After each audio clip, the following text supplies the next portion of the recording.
বেশ, আশা করি সবাই ভালো আছেন। গ্রামীণ লাইফ ফার্মার ইউটিউব চ্যানেলে সবাইকে আরও একবার স্বাগত।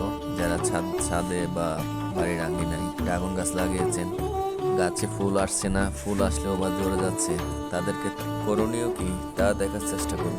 সবাই ভিডিওটি স্কিপ না করে ধৈর্য সহকারে দেখার চেষ্টা করবে।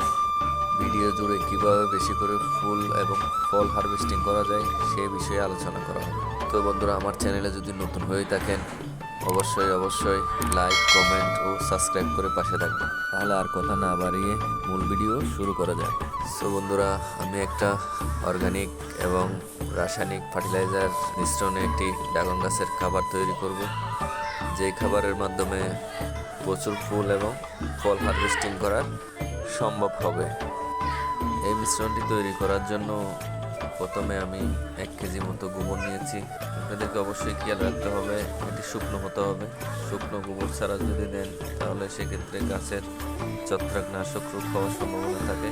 এরপর যে উপাদানগুলো নিতে হবে তার মধ্যে ডিমের খোসা, আলুর খোসা, হাড় গুঁড়ো, কলার খোসা। এরপর আমাদের নিতে হবে রাসায়নিক সার।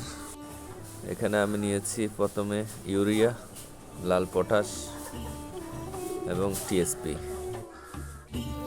অর্গানিক উপাদানগুলো ভালোভাবে মিক্স করে নিতে হবে। বন্ধুরা, ইতিমধ্যে আমি সবগুলো উপাদান একসাথে মিক্স করে নিচ্ছি।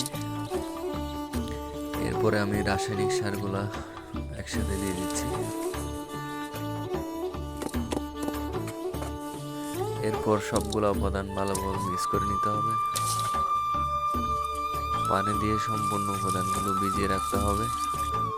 পরিপূর্ণ পানি দেওয়া শেষ হয়ে গেলে এটিকে ডেকে 15 দিনের জন্য রেখে দিতে হবে এবং 15 দিন পরে এটা গাছে প্রয়োগ করতে হবে। বন্ধুরা, আমি আবার চলে আসলাম 15 দিন পরে। রাসায়নিক সার আর জৈব সারগুলো সংমিশ্রণে পচে তরল আকার ধারণ করেছে।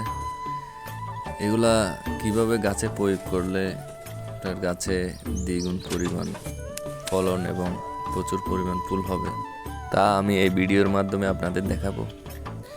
এই তরল সারটি গাছে দেওয়ার ক্ষেত্রে মাটি কুচানোর কোনো প্রয়োজন নেই বা আলগা করার প্রয়োজন নেই। লিকুইডে যে তরল পদার্থগুলো আছে এগুলা মাটি থেকে গাছে শোষণ করে নেবে। একটা জিনিস মনে রাখতে হবে, এই সারটি দেওয়ার পরে কোনো রকমই গাছে পানি দেওয়া যাবে না। 5 থেকে 6 দিনের মাথায় পানি দিতে পারবেন।